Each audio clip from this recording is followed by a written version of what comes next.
thank you very much for being with us. And just first of all, the march you're threatening now if no new elections are announced. What do you hope to achieve? Well, Mark, what every Democrat hopes to achieve from a peaceful protest. What I hope to achieve is to show the whole of the country that the people of this country want one thing: elections. They do not want a foreign-imposed government where members of our party were bought by $1 million each, who was offered to them to switch sides, and then the government was removed. And so therefore we feel that rather than someone else imposing a government on our country, let the people of this country decide whoever they want to lead them. But you were toppled, you say, by a Western conspiracy. You called it, I think, US-backed regime change. I mean, it's quite a claim. What evidence do you have? What do you base that claim on?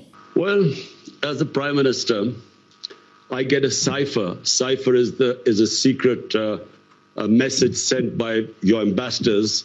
They are sent to the Foreign Office. It's like in WikiLeaks. You know, WikiLeaks was when they broke the code, so the secret messages were relayed to the public. So I get a cipher from my ambassador in the US, and it's an official meeting he has with this American undersecretary or whatever, Donald Lu. And me as the Prime Minister, I'm reading this cipher, and it says that unless you remove your Prime Minister through this vote of no confidence, which hadn't been tabled as yet, there will be consequences for Pakistan. And if you remove him, all will be forgiven. Now, this is what me as a Prime Minister reading this cipher. And I'm the chief executive. Who was he asking to have me removed? So the next day, after this meeting, official meeting with note takers, with minutes between our ambassador in Washington and this American official, Donald Lu, next day, the no confidence motion is tabled in our National Assembly. And then members of our party, which I told you were offered these huge sums to switch sides, they start leaving our party. Our allies leave our party. And just to remind you that at this time, in the last 2 years, Pakistan's growth rate was 5.6% last year. This time was 6%. It is one of the highest growth rates in Pakistan's history. Right. Our industry was booming, exports record, remittances record, tax collection record. We cope with the coronavirus. We are considered one of the 5 top countries which saved the people and our economy and our poor people from the virus. So there was no reason for the government suddenly to be removed, because since we've been removed, by the way, the economy has gone in a tailspin. The US completely deny this, and you say that the US wanted you out because of your foreign policy, which was increasingly anti-Western and clearly favouring China and Russia. Do you regret the ties with Russia, specifically given what's happened in Ukraine? Mark, in that cipher, Donald Lu is asking our ambassador that the Prime Minister, Imran Khan, was solely responsible for his decision to tour Russia. Now, the ambassador kept trying to explain to him that this was a tour which was planned long way back, long way before Ukraine. Secondly, all stakeholders, the Foreign Office, the military establishment, we were all on one page because the military wanted hardware. We wanted to buy gas because we got depleting gas reserves. We wanted to, and this was 6 years ago, this contract was being negotiated. And we wanted to buy wheat from Russia. So the problem, but let me just get coming. The problem is that on the very day that Putin invaded Ukraine, you shook hands with him in the Kremlin. That suggests, at least that you endorse what he's doing in Ukraine. Mark, how the hell was I supposed to know The day I landed in Moscow, Putin was going to go into Ukraine.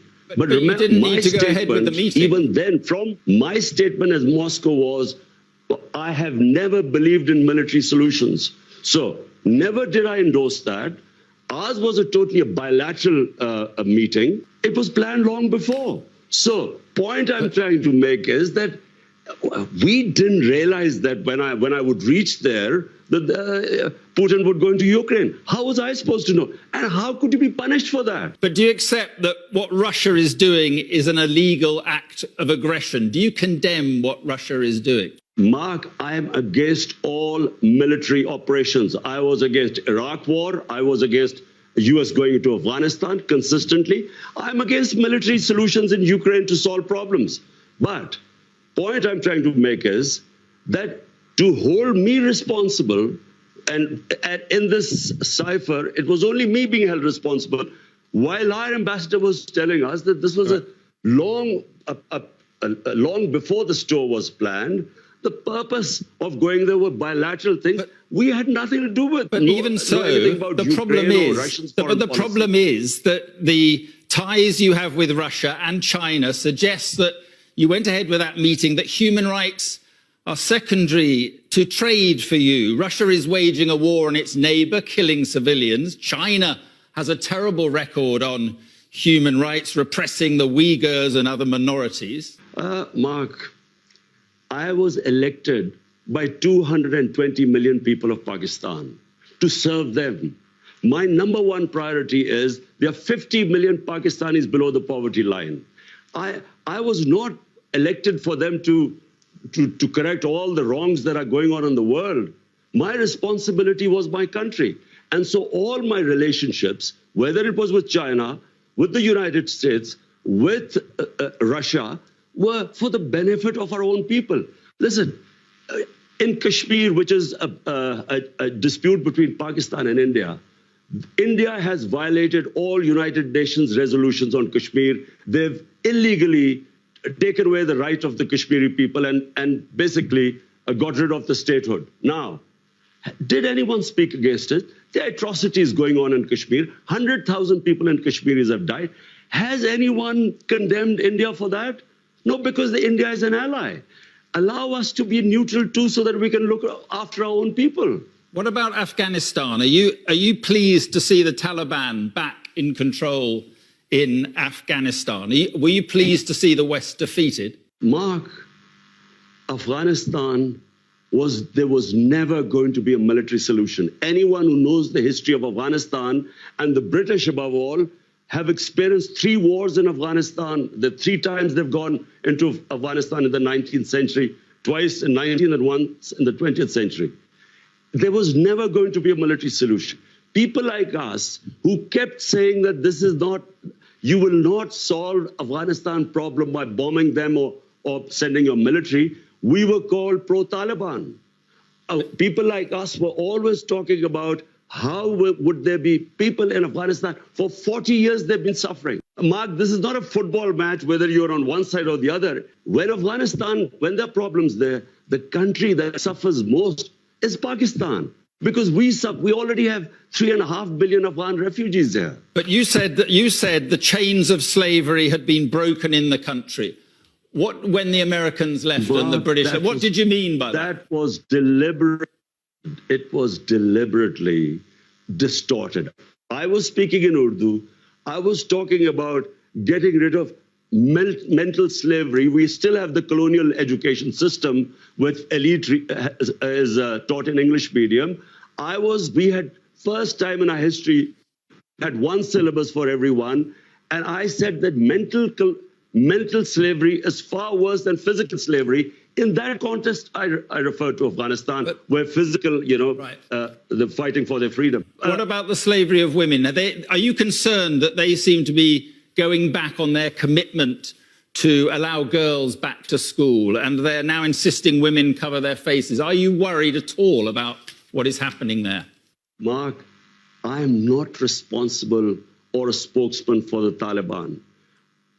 If there was any other solution, after 20 years of war, well, There should have been. You should have found some solution. But Pakistan has supported the Taliban. How? Who says this? By harboring Taliban fighters inside Pakistan. Do you know something, Mark? There is so much propaganda and ignorance about this whole Pakistan-Afghanistan situation. Pakistan lost 80,000 people. No country which supported the US in the war on terror gives as many sacrifices as we did. The only reason we lost 80,000 people was because we joined the US war on terror. Because the US was trying to find a military solution in Afghanistan where none existed, we were blamed. A country that gives sacrifices, we were blamed for the lack of success in Afghanistan. What is happening in Afghanistan has nothing to do with us. The fact is that a war in Afghanistan meant 5 million refugees at the beginning in the 80s. We have 3.5 million refugees. We had what were the Pakistan Taliban who were fighting against our state. We still have terrorism as a result of participating in the US war. For Pakistan to be blamed, there are 3.5 million refugees. Mark, how do you stop? How do we know who would go across and be with the Taliban? How? Right. So Pakistan first time we fenced our border. There was open border before. So now 3.5 years, we have fenced the border. But please do not blame Pakistan. Pakistan is the collateral damage of Afghanistan. Okay. Just finally, on the elections you want, do you think that people power, you're talking about 2 million people, do you honestly think that people power can take you back to power? I'm not showing the 2 million people coming out in Islamabad so I would get back into power.